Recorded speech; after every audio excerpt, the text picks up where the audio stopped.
everyone, welcome to K-pop Queen for your daily reactions to all things K-pop. Okay, I'm trying to make Drama Shop to have like a real segment, like I'm trying to be a YouTuber, I'm trying to do some things, okay?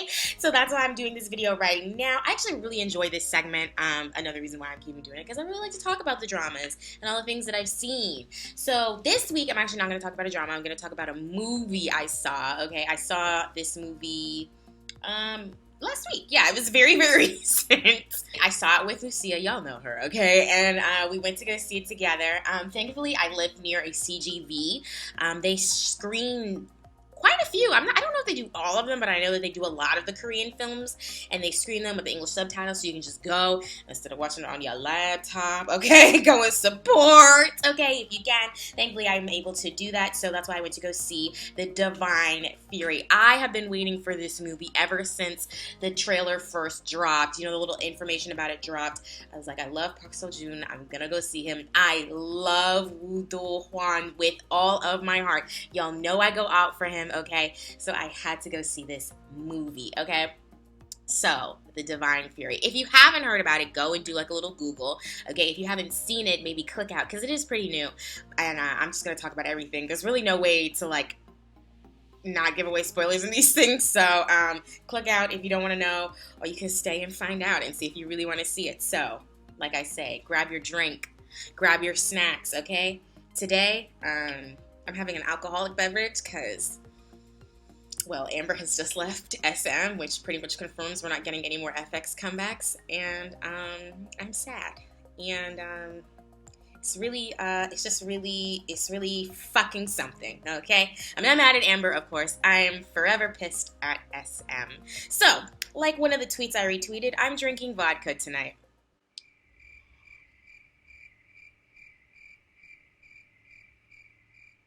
Let's get started and talk about The Divine Fury.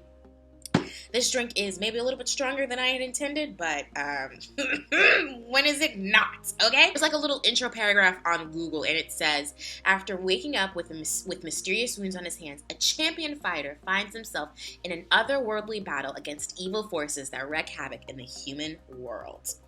Okay. That is accurate. But if you saw that, you would just kind of be like, oh, I don't know, like, otherworld, like, is it a sci-fi? No. No. It is demonic. Listen, I'm just gonna come out and let y'all know what the fuck is up.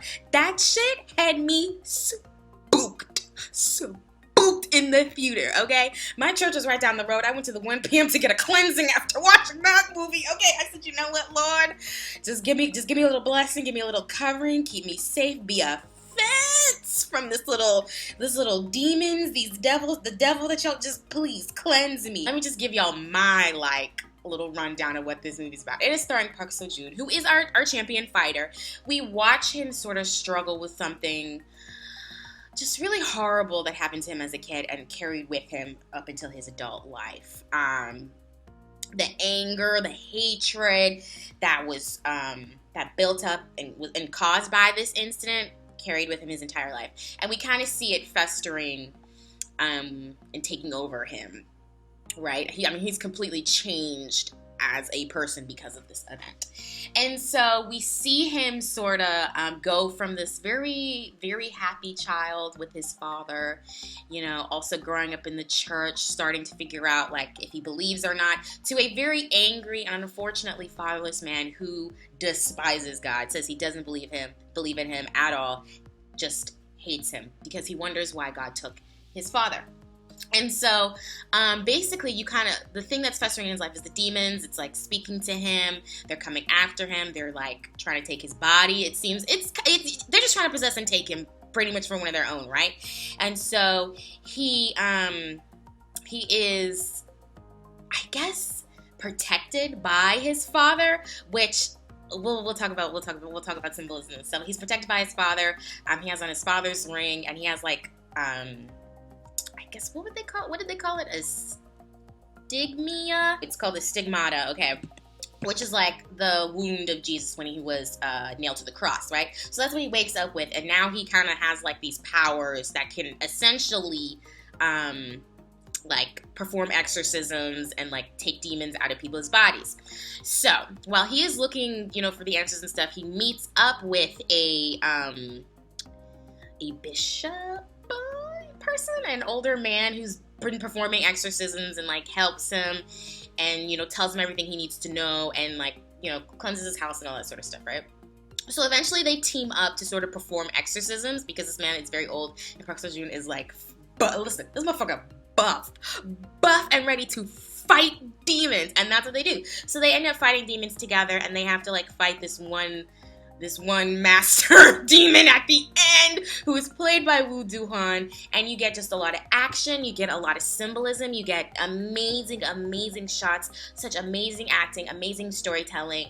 It's a really fantastic film on all fronts. Park Seo-joon, I mean, I could talk about him for a while as well. I think he is just so good. He is just so good no matter what character he is playing, whether it's comical, serious, romantic, like no matter what he is doing, he is giving his all and he is making it so believable and easy to watch him. And so one of the things that I really loved about him in this film was just how his character was so stoic, just motionless, because he's so angry, right? And he does not put on any front. You cannot read him, right? And that's how he was the entire movie. And I was just like, I was so amazed that even in the moments where he was expressing some semblance of joy, he was still very muted in it. I mean, this is an actor we're watching, everybody. This is a performance we are seeing. Same performance can be seen in Woo Do-hwan. I mean, he was so fucking evil during this goddamn movie. I was hitting the cross a couple times. I know I'm not Catholic, but I said, you know what? Let me just get that blessing. Let me just hit that one time, please. Just hit it. I just need to take care of myself while I'm watching this, right? I mean, he was just so far gone. Like, I genuinely was watching him like, oh, is he really into this shit? Like, does he really call on the devil? Because that's what his character was doing, calling on the devil to give him strength. And then he would like poke his hand and offer blood up. Oh, let me just get some more vodka. Jesus Christ. Phenomenal on all fronts. Everyone was so good. And so was the older bishop man, Sung Ki-an. I want to say I've seen his work before. I feel like I have. I don't know. Maybe I've just seen his face because they are, you know, they talk about respected actors or something like that. But he was really great as like this bishop in the church performing these exorcisms, giving his all, but also sort of ending up as like a father figure to Park Seo-joon, just being there for him consistently and just comforting him, doing anything he can, even though he just met this person, you know. I mean, it was just the bond between them was really enjoyable to see on the screen, and it came off really well. And so I really enjoyed that. The leads were really fantastic, but like so were our features. Okay, there were 3 exorcisms, 2. There were technically 3. So the first one's at the church where Park Seo-joon realizes like, oh, this like his hand like has some power. He can really do something with it, right? And then the second one is where they go together to help this young woman because her mother is just terrified. She's like, I cannot do this with her. Please save her. And in that scene, that young lady, I mean, we're going to be needing to see her some more. That performance that she put on as a possessed demon, chilling. That's the thing. Everyone was giving us chilling performances. She was amazing. The next exorcism that they performed was actually on a child. And that little boy, I've seen him before in dramas. He is on his way to the top. Like, it's only the top for him. His performance was also amazing. But like, I'm looking at these featured actors and I'm like, oh y'all didn't come to play. Y'all was like, no, I'm gonna let y'all know what it's like to be possessed. I'm gonna let y'all see what a possession really is like, okay, so that you can know what's up. I mean, I felt like I couldn't take my eyes off the screen the whole time I was watching it. Like, everyone was it was just so phenomenal, and it was so enthralling. The story is really amazing. The writing is really amazing as well. Symbolism, I mean, That was probably the best part of the movie. This the symbolism of it all. There was just so many moments. There's one moment where the bishop father I guess the father is going in to perform the exorcism on the young lady, and Park Seo-joon drops him off, and he's kind of debating, like, should I go with him? Like, I know he's really old, he can't handle this on his own, and obviously I have some sort of power that can help him. What do I do? And so he's watching him walk into the apartment building where this woman lives, and you flash back to the scene of him as a little boy watching his father leave to go to work, and I was just like, I screamed. I was like, oh my god! First of all, I was talking so much during this movie. I was like mad disrespectful. I'm so sorry. It was like me, Lucia, and maybe like 3 other people, so I was very comfortable. But at the same time, like I had to get my comments out. But that symbolism in itself, I thought was just really powerful. Also, the symbolism of like how his father would be like coming to him like, I'm with you always, like I'll be there with you, don't you worry, just stay strong. He would constantly show up in the film as like in a dream to Park Seo-joon, and that was clearly to be symbolism of like Father God, and how, you know, if you call on him, he will provide and help you, and you know, do the things that need to be done for you. Like, that was also a line that kept getting repeated in the film. So having that symbolism as his actual father, you know, Father God, you know, I was like, oh, this is too much. Oh, the flavor is too delicious. Oh my gosh, I haven't even talked about Woo Do-han. He plays, like I said, the lead demon. The main demon, the one that's causing all of this shit to happen. He like worships the devil 1010%. He has this like club, and underneath the club is his little satanic shrine, which when you see, they do like a shot of him walking into the club saying hello to everyone, and it's like it's in one take, so you kind of get the vibe of the club. It's very dark, very red light, and you're like, oh, I don't know, this looks nice, but at the same time, why do I want to be here? Like, right? And then you see him go downstairs to like where his little shrine is, and you see like the horns, and you see just death, and you're like, oh my god, my vibe around this place was correct. Why would I ever want to be here? That's where he like performs his rituals, and that's how he was like getting people to like become a part of like the devil, I guess. I don't know, be patrons of the devil.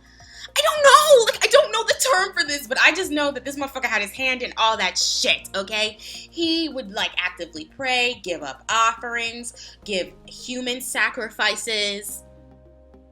There's one point very early in the movie where he is stabbing a heart that he then feeds to piranhas. Towards the end of the movie, he stabs himself, so that he can become his final form of like a very strong scaly demon.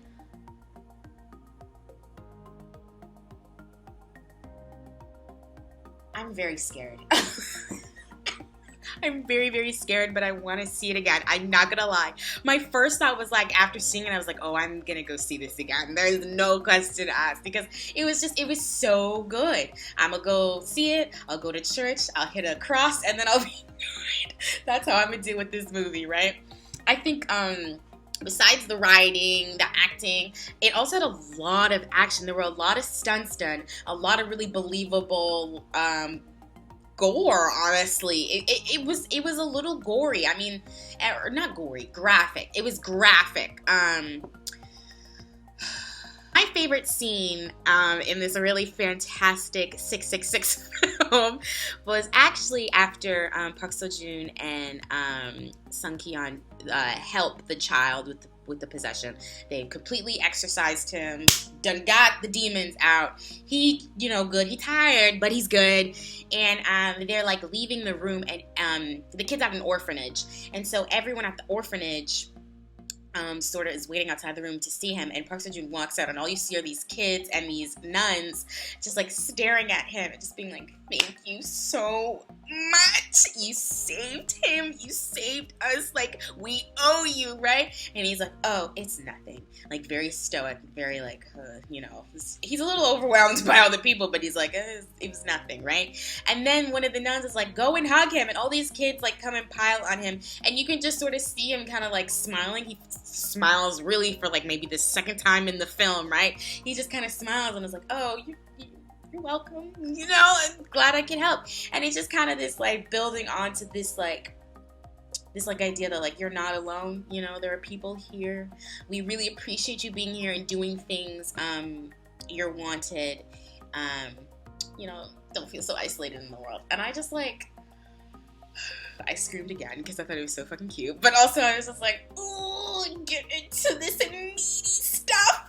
Get into the writing. Get into the meaning, you know? I think you guys will really like this movie. I think it has something for everyone. There isn't any romance, so maybe you won't get that. But you'll get everything else. There are some little funny bits. There's a lot of like intense thriller bits. There's really good action scenes. Fantastic writing, great acting. Amazing shots of everything. It's shot so well. The color, sorry, I just thought of another thing. The color scheme throughout this is really fantastic. It's shot in color, obviously, but the lack of color was intentional. It was a very grayscale movie. Very gray, black, white, like very muted tones. And the most vibrant color that you get is red. Which, another point to be made.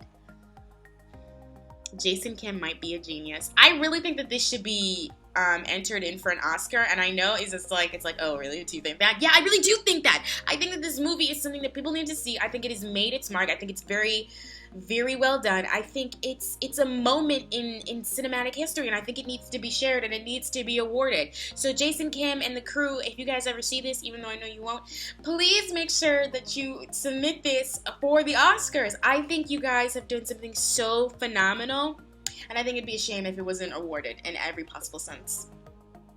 So yeah, thank you guys so much for watching. Don't forget to like, comment, subscribe. If you've seen this movie, please tell me what you guys thought about it. If you haven't, like, you know, that's okay, whatever. Whenever you do, you can come back and tell us how it is and tell us your thoughts on it. So yeah, I'll be back with another video. Bye guys.